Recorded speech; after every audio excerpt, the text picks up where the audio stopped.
Si tu vois un homme diligent dans ce qu'il fait, sa place est auprès des rois.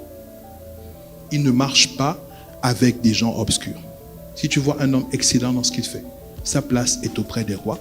Il ne marche pas avec les gens obscurs.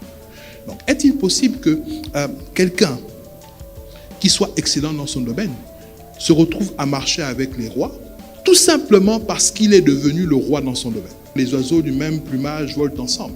Donc, si vous voyez un roi marcher, les gens qui marchent avec lui sont aussi des rois. Donc, si quelqu'un est excellent dans son domaine, est-ce que ça ne veut pas dire qu'il est devenu le roi du domaine d'activité dans lequel il est?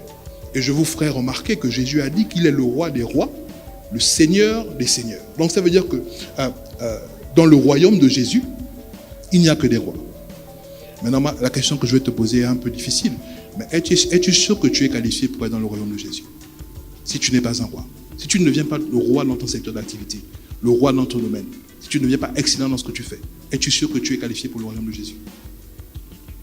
La deuxième chose que fait ressortir le verset, c'est il ne marche pas auprès des gens obscurs. Et là, ça m'a béni. Vous savez, j'ai compris que lorsque tu es excellent, ok, les gens qui ont des mauvaises vies te fuient. En fait, les mauvaises fréquentations te fuient. Si tu veux faire le ménage dans tes fréquentations, commence à devenir excellent. Tu verras que les gens de mauvaise vie vont te fuir. Les gens obscurs vont te fuir. Les gens qui te tirent vers le bas vont te fuir. Les gens qui ne t'apportent pas de la valeur vont te fuir. Tout simplement en devenant excellent.